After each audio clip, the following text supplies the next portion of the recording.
bon lundi, j'espère que ça va bien. Si tu es une people pleaser, reste avec moi, je pense que tu vas aimer la conversation de ce matin.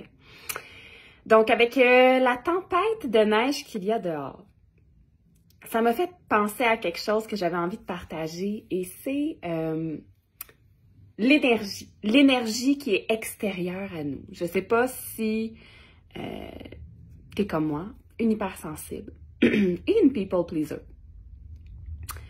Mais ce que j'ai remarqué, c'est que l'énergie des autres m'affecte énormément, énormément.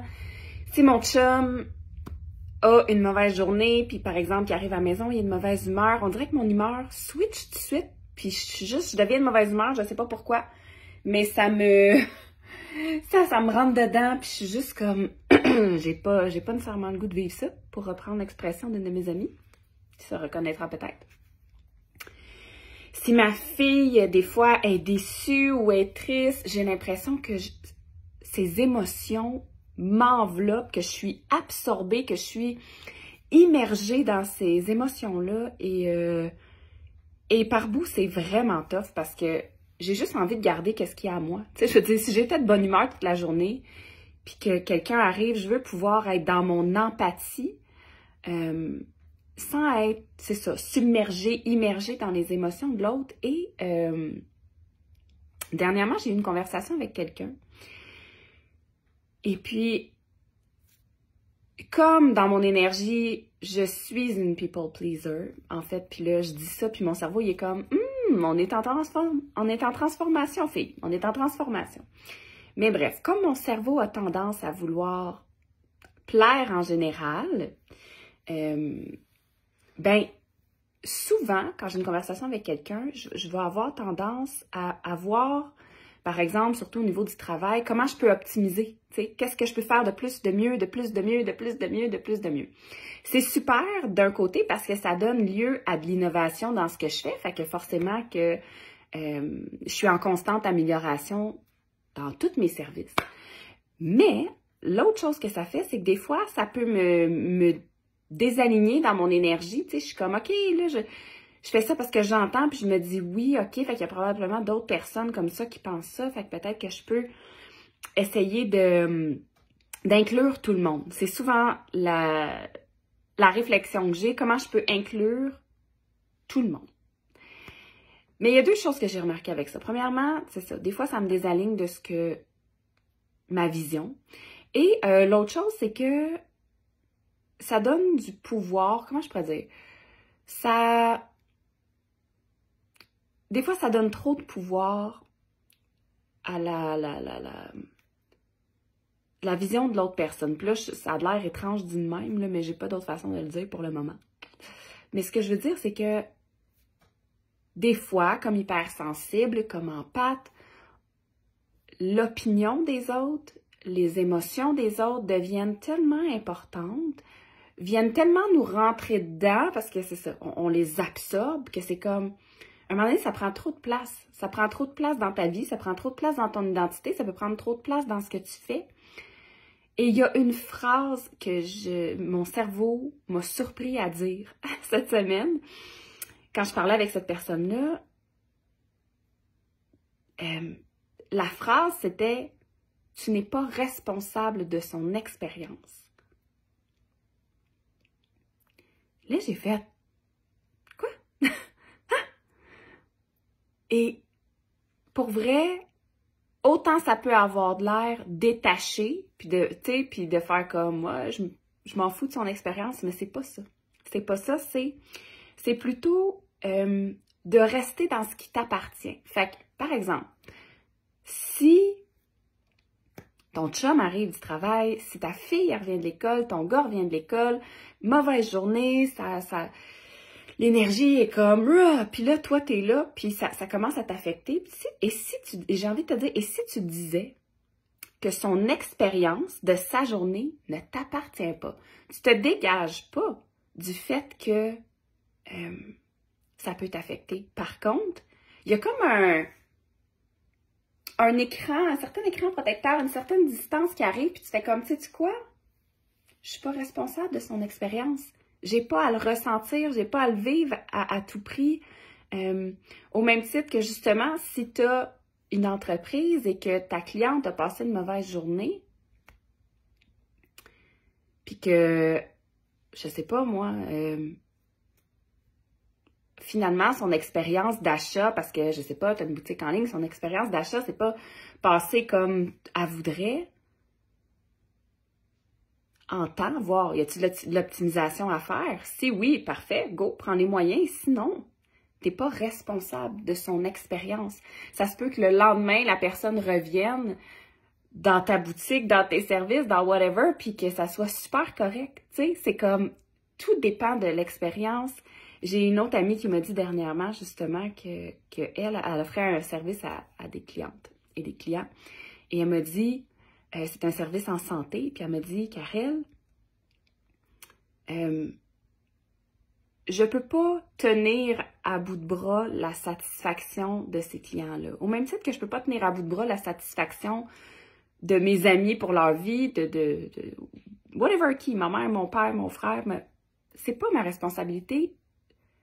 Je suis pas responsable de leur expérience. Fait que, en tout cas, je dis ça, je le mélange à l'entrepreneuriat parce que je sais qu'il y a plusieurs entrepreneurs sur ma page aussi. Fait que, puis même, ça fonctionne aussi quand tu es salarié, là, dans le sens que si dans ta journée, tu as donné ton 200%, que tout a été fait, puis tout ça, puis que ton patron est de mauvaise humeur, ben, t'es pas responsable de son expérience. Tu sais pas qu'est-ce qui se passe chez eux, tu sais pas qu'est-ce qui se passe dans la business, tu sais, on n'est pas responsable de l'expérience terrestre des autres, on n'est pas responsable de l'expérience de la journée, de la vie, du service.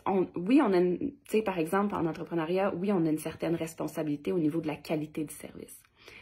Mais si tu n'as pas de doute sur la qualité du service, le reste, c'est pas de ton ressort. Au même titre que, justement, si tu es employé, si tu n'as pas de doute sur la qualité du dévouement ou du service que tu offres à ton employeur, qu'il soit de mauvaise humeur, essaye de te détacher puis dis-toi, je ne suis pas responsable de son expérience. Fait que j'espère que ça vous aide comme phrase ce matin parce que, ouais, moi, en tant que people pleaser, c'est quelque chose, une réflexion que mon cerveau m'a dit dernièrement que j'ai faite. Ouais, je garde ça dans ma poche comme petite phrase, puis quand je sens que j'ai envie de tout optimiser pour, c'est ça, que ce soit dans une relation ou le travail, que j'ai envie de faire des pieds et des mains pour que la personne se sente bien, puis en même temps que moi, je me sente bien parce que j'absorbe les émotions, j'absorbe les énergies, ben je vais juste comme revenir à ça, revenir à ce détachement-là, de me dire, je suis pas responsable de son expérience. Puis en même temps, on dirait que je le dis, puis je mets une protection alentour de mon énergie. On dirait qu'il y a comme un petit voile qui se met là. Donc, voilà, j'espère que ça va vous aider autant que moi, ça m'aide parce que j'ai l'impression que, encore une fois, c'est quelque chose qui est venu solidifier aussi en même temps ma confiance en moi, qui est venu solidifier ma posture, ma position. Puis je suis juste comme, à chacun ses expériences. Moi, je suis là, puis je fais ce que j'ai à faire. Je suis présente pour mes amis, je suis présente pour mon chum, je suis présente pour ma fille. Si ma fille a une expérience, si j'ai prévu une journée pour elle et qu'elle ne vit pas l'expérience qu'elle a souhaitée à cause de ses attentes, malheureusement, je ne suis pas responsable de cette expérience-là. Je ne suis pas responsable de comment elle vit cette expérience-là. Ma responsabilité, c'était par exemple je sais pas, moi, mettons que c'était sa fête. Et ma responsabilité, c'est, si je le veux ou pas, souligner son anniversaire. Si l'anniversaire se passe pas comme elle veut, je suis pas responsable de son expérience. Ça fait le bain de dire ça. Ça fait le léger. Donc, ce matin, j'ai choisi pour le tirage express le jeu Work Your Light de Rebecca Campbell. C'est un jeu qui est en anglais. En tout cas, que moi, j'ai en anglais. Je pense qu'il existe aussi en français. Mais moi, je l'ai en anglais. Donc, je brasse jusqu'à ce que je sente les bonnes cartes pour nous. Ah, j'en avais presque une. OK. Parfait, ça.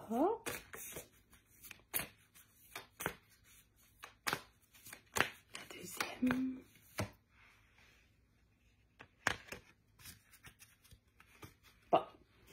Alors, carte, je vais faire tomber l'autre, carte numéro 1. Est-ce que c'est celle-là pour toi ce matin? Oui, non, oui, non. Ou est-ce que c'est celle-là? Oui, non, oui, non. Coffret-le. Bon. Numéro 1, numéro 2. Donc, pour celles qui ont choisi la carte, ceux et celles, hein, parce que je sais qu'il y a des gars aussi, je vous salue d'ailleurs. Je m'adresse souvent aux femmes, mais sachez que je vous vois, je sais que vous êtes là et je vous trouve vraiment hot de commenter, de participer sur la page, même si mon discours est souvent dirigé vers les femmes, mais c'est tout simplement, puis je tiens à dire, c'est pas parce que j'exclus les hommes, loin de là, c'est tout simplement parce que la majorité des personnes présentes sur ma page sont des femmes, mais les hommes sont tout autant les bienvenus.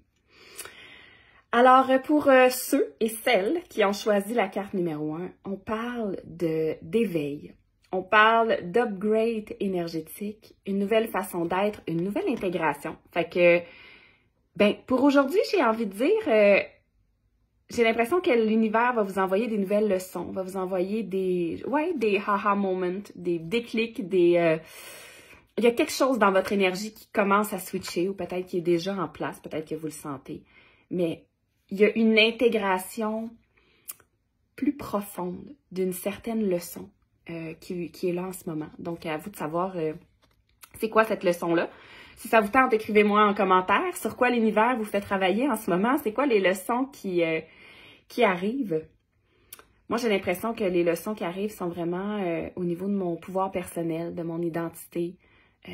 L'univers met du ciment à des places pour venir me solidifier et je sais que c'est pour ce qui s'en vient. Fait que, ouais. Quel est l'update énergétique qui est là pour vous en ce moment? Ceux et celles qui ont choisi la carte numéro 2, on parle de protection. Oh, on dit, en anglais, elle dit « Call back your power, cut the cord, soul retrieval ». Et moi, ce que ça me dit, je vais vous montrer la carte, là. Il y a peut-être des liens en ce moment où, justement, on parlait d'énergie qui nous submerge. Tu sais, ça parle de couper les cordes, de se mettre une protection. Fait qu'est-ce qu'il y a une énergie en ce moment, ou peut-être qu'il va y avoir une énergie aujourd'hui, qui va vous sembler, justement, vous submerger? Ça peut être un bon moment pour utiliser la phrase « Je ne suis pas responsable de son expérience ». Je pense que ça pourrait être quelque chose comme ça. En même temps, on vous demande de rester dans votre pouvoir. Fait que, ouais, de garder seulement ce qui vous appartient, puis de laisser aux autres leurs émotions, leur énergie. Fait que si c'est pas dans vos habitudes de vous faire une bulle de protection, peut-être que c'est un bon moment pour débuter ce genre d'habitude-là qui, à la longue, fait une très, très, très, très, très grosse différence. Sincèrement.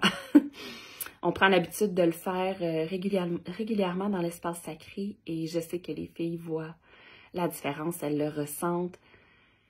C'est une très bonne pratique spirituelle à faire, surtout, surtout, surtout si vous êtes hypersensible. Donc là-dessus, je vous souhaite une excellente journée puis je vous dis à demain. Ciao!